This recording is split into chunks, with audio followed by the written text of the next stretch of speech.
इकाई 1 के अंतर्गत हिंदी भाषा का विकास का सामान्य परिचय पर हम चर्चा कर चुके हैं। हिंदी भाषा की बोलियों पर भी हम चर्चा कर चुके हैं। इसके बाद जो हम आगे बढ़ रहे हैं, हिंदी साहित्य का इतिहास। तो मैं आपको बताना चाहूँगा हिंदी साहित्य के इतिहास को मुख्य रूप से 4 भागों में विभाजित किया गया है। हिंदी साहित्य को जो पहला है वह आदिकाल है,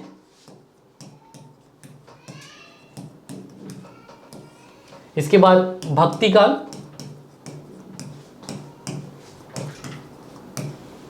रीतिकाल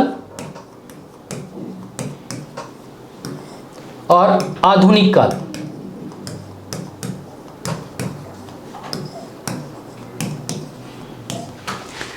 हिंदी साहित्य के इतिहास, इसका जो मुख्य प्रश्न पूछा जाता है, नामकरण और काल विभाजन से संबंधित प्रश्न पूछे जाते हैं। अब नामकरण की आवश्यकता क्यों पड़ी, काल विभाजन की आवश्यकता क्यों पड़ी, ये एक मुख्य प्रश्न है। हिंदी साहित्य के इतिहास को लिखने की आवश्यकता क्यों पड़ी, मैं आपको उदाहरण देना चाहूंगा। यदि आप किसी व्यक्ति के जीवन वृत्त से संबंधित जानकारी प्राप्त करना चाहते हैं तो आपको उसके काल विभाजन को जानना आवश्यक है। जैसे कि आप किसी व्यक्ति के बारे में जानना चाहते हैं तो उसका काल विभाजन अर्थात 10 से 20 वर्ष की आयु का, 20 से 50 वर्ष की आयु का, 50 से 70 वर्ष की आयु का, तो इस प्रकार हम काल विभाजन कर लेंगे तो उसके बारे में, उस व्यक्ति के बारे में अध्ययन करना आसान होगा और हम उसकी जो है उससे अवगत हो पाएंगे, उसके बारे में जान पाएंगे। इसी प्रकार से हिंदी साहित्य के इतिहास में भी काल विभाजन की आवश्यकता पड़ी।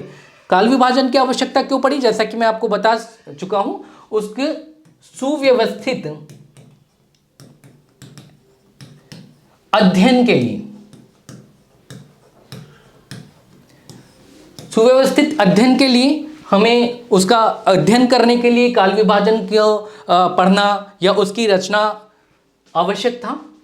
अब काल विभाजन किया गया, काल विभाजन, इसके बाद जो अगला प्रश्न आता है नामकरण का। काल विभाजन करने के बाद, यानी हमने हिंदी साहित्य के इतिहास का काल विभाजन कर दिया, उसके बाद उन काल खंडों को एक नाम देना आवश्यक था ताकि हम उसके बारे में जान सकें। मान लीजिए हम भक्ति काल से संबंधित ही जानकारी चाहते हैं तो हम सिर्फ भक्ति काल पर ही जो काल विभाजन है उससे संबंधित ही हम अध्ययन करेंगे।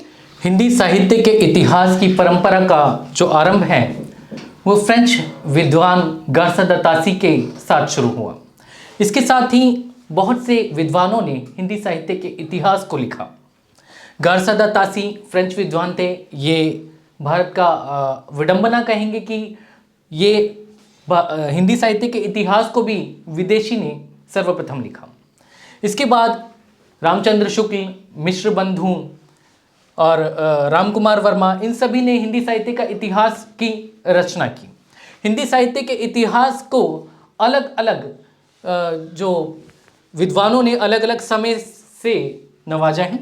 सबसे पहले हम बात कर लेते हैं जॉर्ज ग्रियर्सन। इन्होंने हिंदी साहित्य के इतिहास का जो आदिकाल है उसको 700 से 1300 ईस्वी तक माना है। इसी के साथ मिश्र बंधु ने हिंदी साहित्य के आदिकाल को 700 से 1444 ईस्वी तक माना है। आचार्य रामचंद्र शुक्ल जी ने 1050 से 1375 तक आदिकाल का समय माना है और रामकुमार वर्मा ने 700 से 1375 तक का समय आदिकाल के लिए माना है। परंतु सर्व प्रमुख जो माना जाता है हिंदी साहित्य के इतिहास, वह आचार्य रामचंद्र शुक्ल जी के इतिहास को माना जाता है, जो कि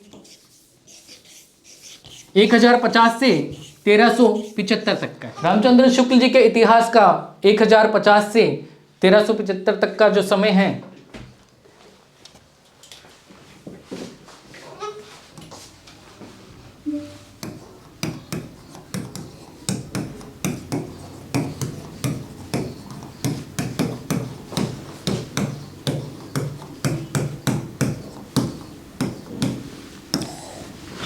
तक का समय आचार्य रामचंद्र शुक्ल जी ने आदिकाल का माना है। इसके बाद उन्होंने 1375 से 1700 तक का जो समय है वह भक्ति काल का माना है। 1700 से 1900 का समय रीतिकाल का माना है, और 1900 से अब तक का जो समय है वह आधुनिक काल का है।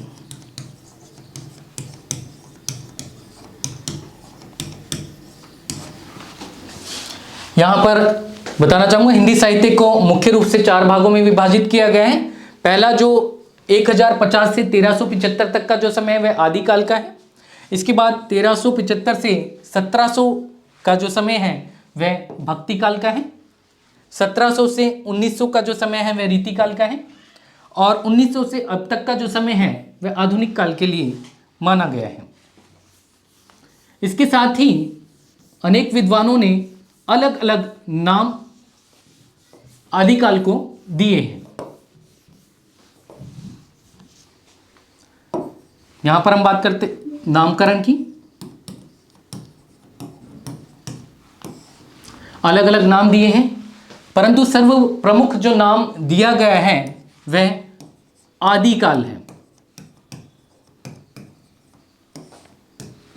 जो कि हजारी प्रसाद द्विवेदी जी का दिया नाम है।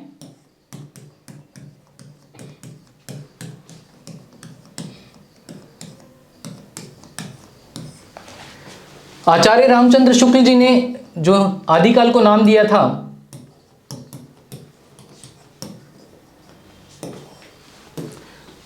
वह वीर गाथा काल दिया था।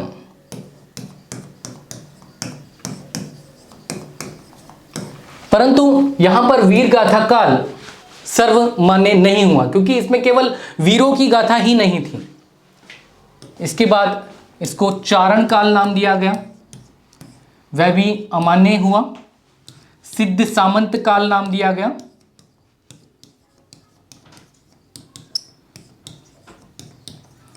वह भी विद्वानों द्वारा नकार दिया गया। तो इसका जो सर्वमान्य नाम है वह आदिकाल है, जो हजारी प्रसाद द्विवेदी जी द्वारा दिया गया। हिंदी साहित्य के इतिहास लेखन पर हम चर्चा कर चुके हैं। इसके बाद आदिकालीन साहित्य पर हम चर्चा कर रहे हैं। आदिकालीन साहित्य को भिन्न भिन्न भागों में बांटा गया है। सबसे पहले हम बात कर लेते हैं सिद्ध साहित्य की। इसमें सिद्धों की जो धार्मिक ग्रंथ हैं उनकी बारे में चर्चा की गई है। 84 सिद्ध माने गए हैं टोटल। इसके बाद जैन साहित्य, इसके अंतर्गत जैन धर्म के बारे में, जैन साहित्य के बारे में आदिकाल के अंतर्गत ही चर्चा की गई है। नाथ साहित्य, नाथों के बारे में बताया गया है। इसमें नाथों की संख्या 9 मानी गई है।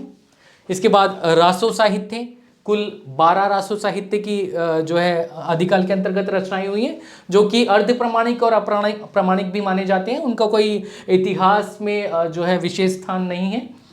12 रासो साहित्य की बात करें तो परमाल रासो, बिसल देव रासो, विजयपाल रासो, हमीर रासो और खुमान रासो, इसमें से जो मुख्य रासो ग्रंथ हैं।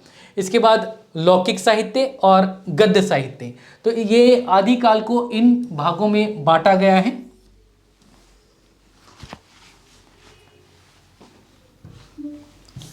तो यहां पर नामकरण के बारे में हम चर्चा कर चुके हैं,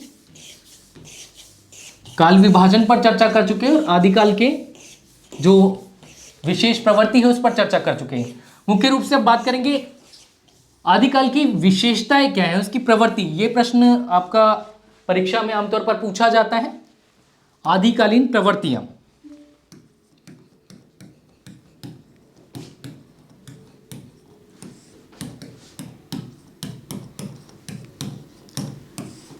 या उसकी विशेषताएं।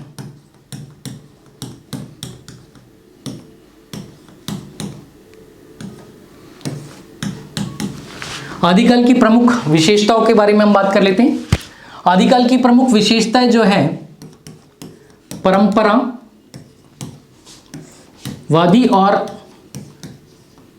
नूतनवादी का समावेश, यानी पुरानी परंपरा और नवीन परंपरा को समावेश किया गया है। दूसरा है आश्रयदाताओं की प्रशंसा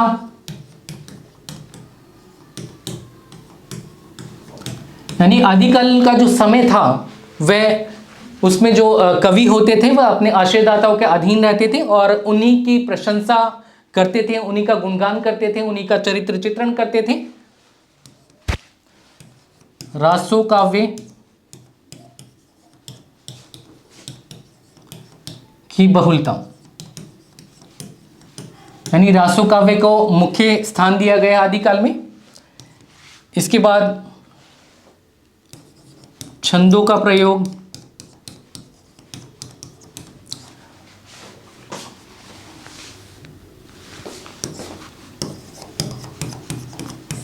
आम जनजीवन को नजरअंदाज करना,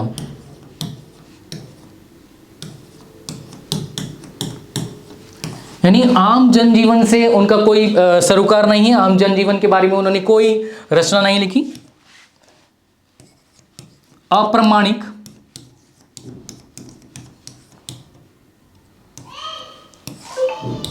एवं अर्ध प्रामाणिक